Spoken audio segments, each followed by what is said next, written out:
But as I said in the beginning, before y'all hopped on, I gotta be a little quick. I gotta go to help coach my son's flag football game soon. So I gotta be tight. So I'm gonna jump right into it and leave comments. I'll try to get to as much as possible. Portal, okay, cool.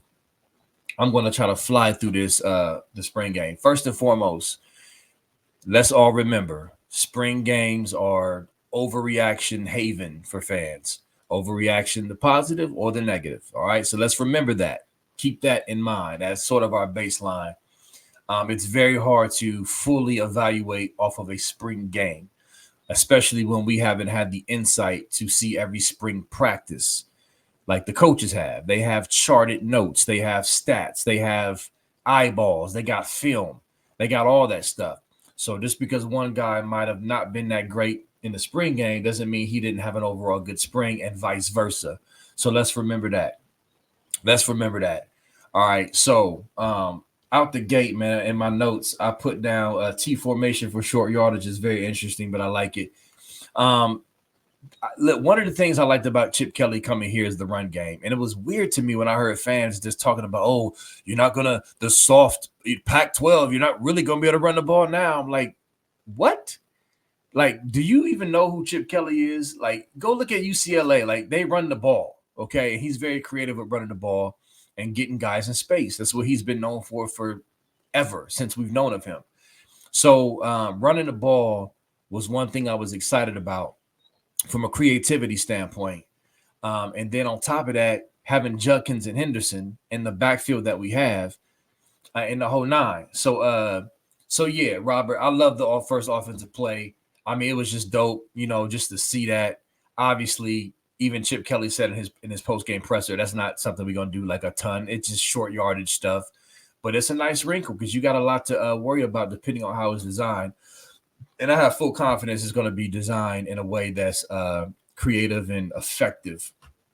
So I like that when I saw that. Also, did y'all peep the jet motion with Jayden Ballard, where they had him lined out wide to the left, and they would have him run down the line, coming off of a play action. The first one was to Judkins, and it looked like I gotta go back and watch, but it looked like a zone blocking scheme to the left. It looked the way they ran it was very, very eye candy and convincing because the defense flowed like to where the ball, where the play action was going to, and here's Ballard wide open in the flat down the line with the ability to use his speed in space with blockers. So I really like that play, not just for Ballard, but for Smith, for Abuka, whoever. Like that's something we didn't see in the playbook last year. Simple concept, but you can do so much off of that. I really love that when I saw it, and they ran it again later in the spring game as well. Let me see y'all's comments. Defense looked good. Offense still needs some work. You think Kelly calls plays from the sidelines of Booth? One-handed catch was a bomb. Yeah. So real quick, I think Kelly's going to be in the booth, and I thought he addressed that. Either he said I can't remember in his introductory presser if he addressed it, but I thought he did. I'm pretty confident he's going to be in the booth. Like that's what he's here for. We need him to be the eyes in the sky that you can depend on and rely on. Like to me, it makes no sense to have him on the field. You know what I mean? Like we need his veteran experience to oversee what's going on the field and call the plays. So I think he's going to be in the booth. But also, just in addition to that Ballard play, we know Chip Kelly is savvy with getting his athletes in space. Like that's not even a question. So some of the quick passes we saw kind of, lean that direction. Like, okay, we know we're going to get our athletes in space, which is always a great thing. As long as you're pounding that ball, which I believe we will. So real quick, yep, there you go, Alan. Yep, I thought so. Chip Kelly in the box is going to be dope with Ryan Day on the field. Like, man, listen, y'all, these two dudes coming together with plays and concepts, man, I'm excited. But I got to be quick. So my next note I put down, I basically said it's clear that Coach Day and the coaches and players are trying to hold back their excitement about Jeremiah Smith. They're trying not to jinx it. They're trying not to, all that other stuff. But listen, you know how, you with your boys and you meet a new girl and like, she like, man, yo, she dope. Like, yo, I cop you one. Like, yo, like, she might be it. It's like that type of excitement. Like, yo, we got us one. This dude is going to play a lot. Even if he don't trot out on the field the first play as a starter, he's going to play starter minutes. Like, he's like, it's just what it is. And in all my years of living as a Buckeye fan, I don't ever remember a freshman receiver being this ready to play. I'll say that with full confidence. So, yeah, they are excited about Jeremiah Smith, and he's going to be a dog. And it's just it. That's just it. So imagine that. You got a Buka coming back who I didn't know what his injury was last year because he was out 4 games, and I knew he was not himself, but I didn't quite know what the injury was. But a high ankle sprain for a receiver is serious business. And he still was taking handoffs and still out there gutting it out. And he looked really good out there. Obviously, the one-handed catch was dope, but he just looked healthy. So him, the veteran coming back, who could be a potential first-round pick, adding Jeremiah Smith, Carnell Tate, Brandon Ennis, who will be back. He said it's not serious. And, you know, that entire wide receiver room, listen, that's an excellent combination of young, lethal talent with a veteran with first-round potential. So, yeah, man. Yeah. All right. So real quick with the quarterbacks. Oh, boy, I wish I could have more time with this. What time is it? 1:55. All right, so look, this is how I feel about it. I feel like when it's all said and done, Will Howard is going to be the starting quarterback. Not because, he has to be because of politics and they paid him $1 million, so he has to be. Listen, this is how I see it, okay? They paid him $1 million to come here. First of all, we had to get a quarterback in the portal. We couldn't just not address that. We needed another quarterback in the portal, number one. That's number one. Number two, they felt, to me, all evidence and signs point to them saying, Will Howard, we believe, is the guy that is probably best fit to take over the position. So we're going to pay him the NIL like any other school would do to come here and compete and prove what they already think. This is what I believe. All right, listen, and here's the other thing. Ryan Day has made every quarterback compete. Justin Fields, it was a competition. We all knew he was going to start, but he had to earn that start. CJ Stroud had to earn that start. Even if it was tight, he had to earn it. You know what I mean? So Kyle McCord had to earn that, but he had to earn it. So Will Howard is going to have to earn a position. Now, listen to today's recent comments about his experience starting to show up. And even the other words he said around that led me to believe, like, yeah, he's emerging. Because Devin Brown, who looked good in the spring game, he looked solid. He looked healthy. He just needs to stay healthy, man. He's just getting dinged up with them ankles, man. He got to stay healthy. He looked very solid. But I do believe Will Howard's experience, winning the Big 12 championship, playing against teams like Texas and leading drives and winning and, you know, just having more snaps under his belt, not to mention his ability to run the ball effectively. This dude is not just a short yardage pounder. He ran for a 70-yarder before. He's run for 50-yarders. Like, he's effective with his legs. And we saw that he can get the ball out to playmakers. He has some nice, solid, crisp throws. He's no Stroud. Nobody on his roster is Stroud yet. But I think Will Howard is going to be the starting quarterback in fall. I think through the summer, he'll learn the playbook more. He'll be out there repping with the receivers. In fall camp, I believe he's going to emerge as the guy. DB will be the backup. That's just how I feel right now. So, you know, we can argue and go back and forth for months, but that's how I feel. That's what I think is going to happen with the quarterback position. Real quick with Julian saying, I know a lot of people are like, see, you know, well, here's the thing, because he didn't play that well in the spring game. Again, what I said in the beginning, just because you didn't have a great spring game doesn't mean you didn't have a great spring overall, and vice versa. I believe the reports that he was, you know, playing well. But, of course, when that comes, you kind of get some overhype. You get some fans that just kind of go overboard, like, was he going to start? And all that other stuff. So, to me, all this does is kind of cool down the fire a little bit. He's a true freshman. You know, we should expect him to, you know, have, like, big eyeballs in the stadium at 80,000 for the first time and probably make some mistakes. That doesn't mean he's trash. That doesn't mean that he didn't have a good spring. But that may bring him down to earth a little bit and go look at that film and say, you know what, I got to work on some things more than I thought, or whatever. Lincoln Kinghose, he struggled a little bit. and he showed his athleticism and speed on some plays, which I thought was dope. But man, if you're talking about portal candidates, he might be the number one guy. Just because of the position he's in, the year he's in, who's behind him, who's over him. I mean, I like the kid, but he seems like the odd man out. Let me catch up with some of these comments real quick. Do you think Will Howard is just a more experienced Devin Brown? No, I do not think he's just a more experienced Devin Brown, in my opinion. To me, I think Will Howard is a better runner than Devin Brown. Now, listen, we can say he's been injured. He has, but he's had opportunities when he was healthy to take off and run the ball before he got hurt, and I was underwhelmed. And that's not a knock on him. It's just kind of falling prey to the hype of his athleticism. Like, I kind of bought into it. Like, oh man, I saw the backflip, and he just wasn't as athletic as I thought he was. Will Howard is bigger, stronger, and he looks to be either just as fast, if not faster, and just a better runner. Again, I've watched him at Kansas State running the ball effectively, and he just looks better. And as far as the arm, Devin Brown may have a better deep ball. You know, he may have a little better touch on deep balls, but the overall package, Will Howard can still sling it. And I think he brings the overall better package from experience, abilities, leadership, proven leadership. That's not saying DB can't become a leader, but I think Will Howard already has that proven leadership, and I think that's what will emerge in fall camp, and we need that. That's what we need, experience and leadership at the quarterback position this year. Not somebody we're waiting on, but somebody who got it now and is going to show and prove it. So that's how I see it. Let me see.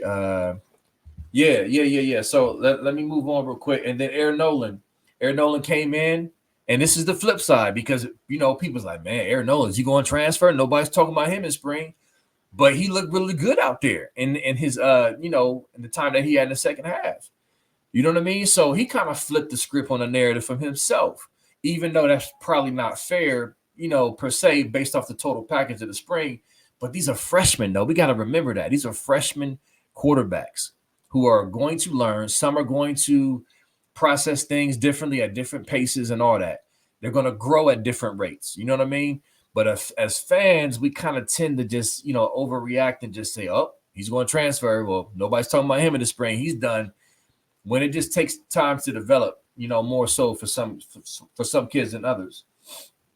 All right, so let me see. Let me touch on real quick the running backs, and I'm gonna get to the O-line. And what time is it? 2:02. Then I gotta stop in a few minutes. But real quick, running backs, Judkins, and Henderson. Man, like we've already seen them play. Saw Judkins with Ole Miss last year. We've seen his tape. Obviously, we've seen Henderson.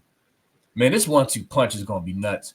Judkins' vision and burst and his ability to just run north and carry tacklers and just be a sledgehammer, along with Henderson and his ability just to pop it for 70 is going to be insane.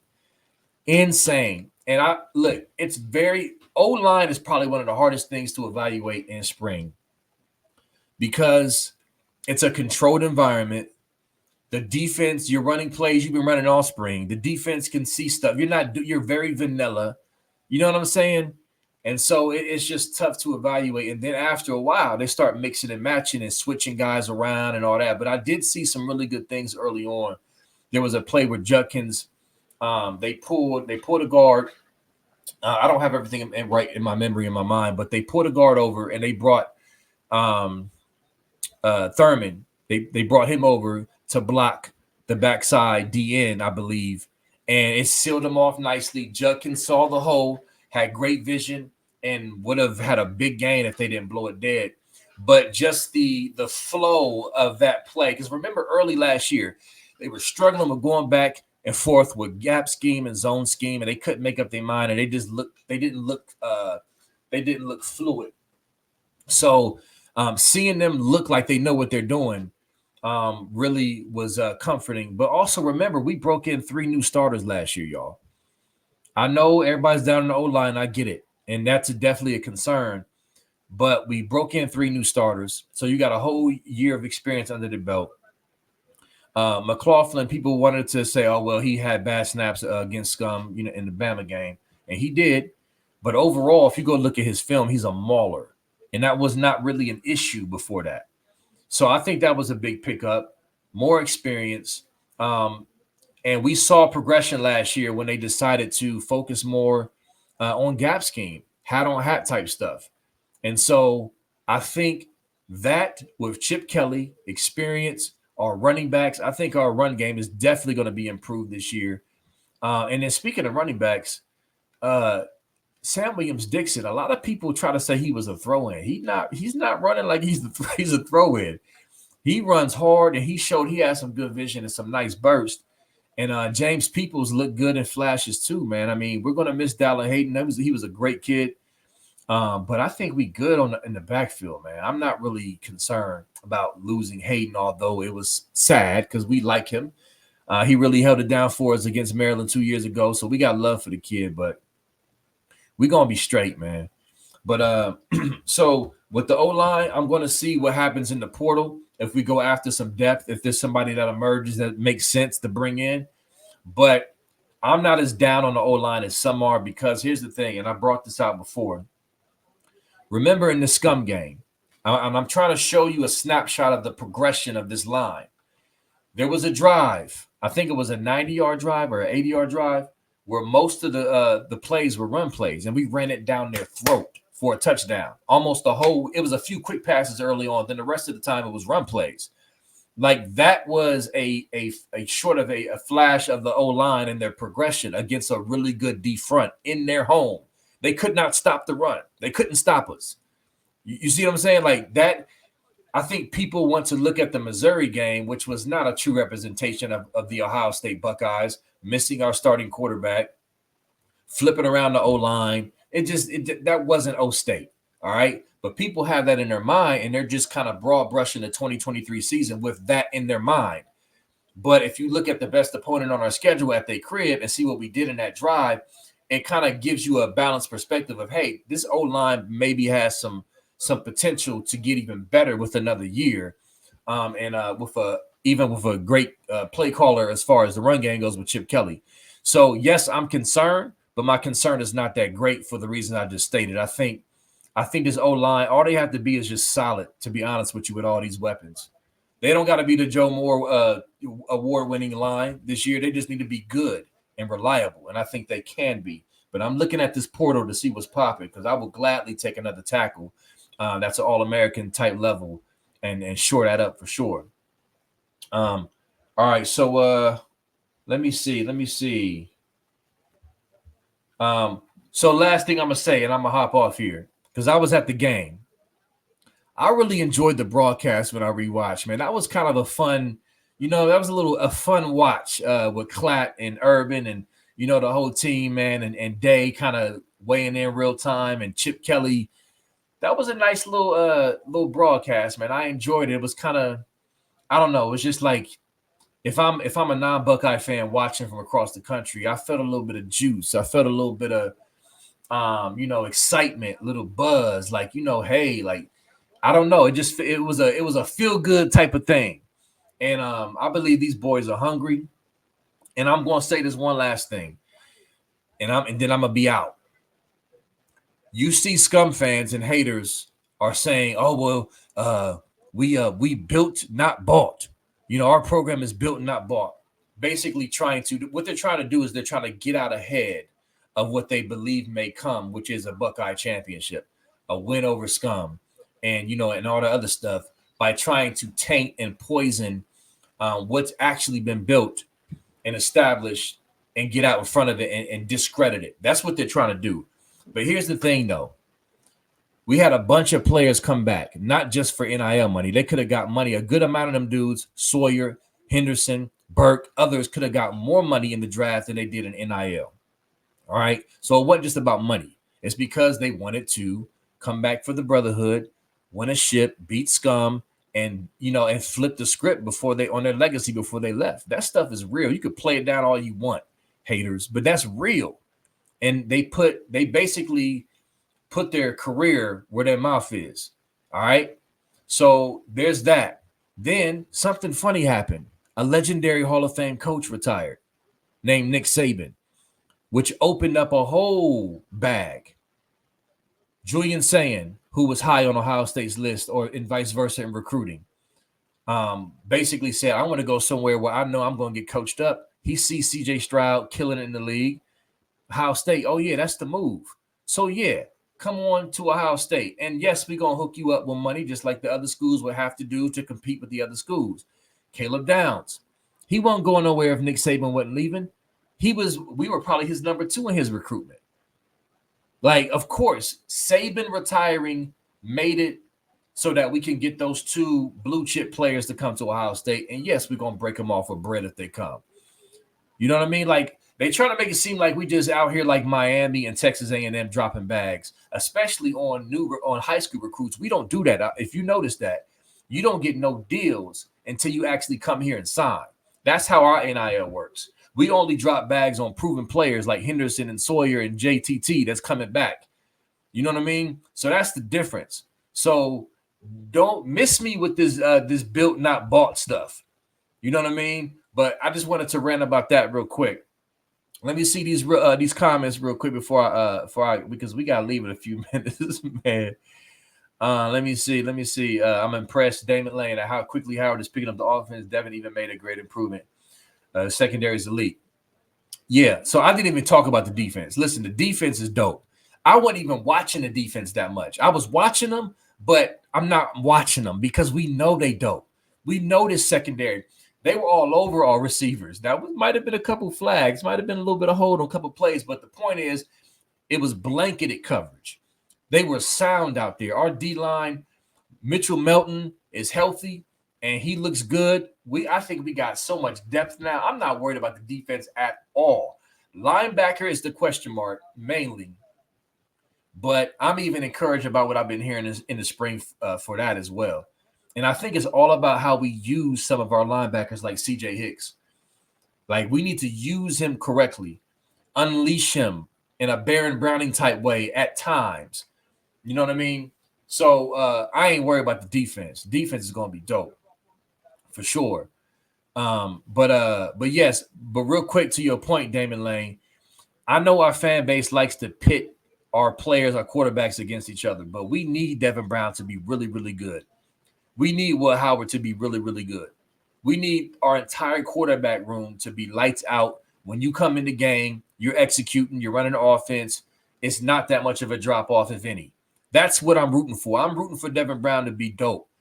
Like, Will Howard to be dope. Like, period. Like, that's what I want. I don't know what some of y'all want. I know some of y'all like to argue and pick sides and, and be team this and team that. I want the best man to start. In my opinion, I think that best man will emerge as Will Howard. That's my prediction. But at the end of the day, I want the best guy. So that's what I want. But yeah, man, listen, I gotta hop off here. We gotta get ready to go to this flag football game. I might circle back soon. Real quick, man. Listen, I know y'all haven't seen me that much on the pods, but I've been in a big transition, man. Like with selling, buying a crib. Like listen, if you get into this housing market, it's crazy. Hold on to your butts. It's crazy. But I'm transitioning with that. But I got some great things coming, all new podcast equipment. I'm upgrading. You're gonna see me a whole lot more on Scoop. All of that is in the works. I've just been building and like doing stuff behind the scenes to set myself up for that, and I'm almost there. So I'm just letting y'all know you're going to see a whole lot more of me this year in a fresh and new way. So, just a little note. What's up, Kevin? What's good? What's good? Yeah, the defense is very sound and got fundamentals. Yeah, exactly. It's like, to me, I just want to see the new wrinkles. I want to see the different blitzes. I want to see the different packages. I'm not worried about the defense at all. So anyway, listen, appreciate y'all. I'll holler at y'all on my page. Leave comments. I'll circle back and respond a little later. All right? Peace.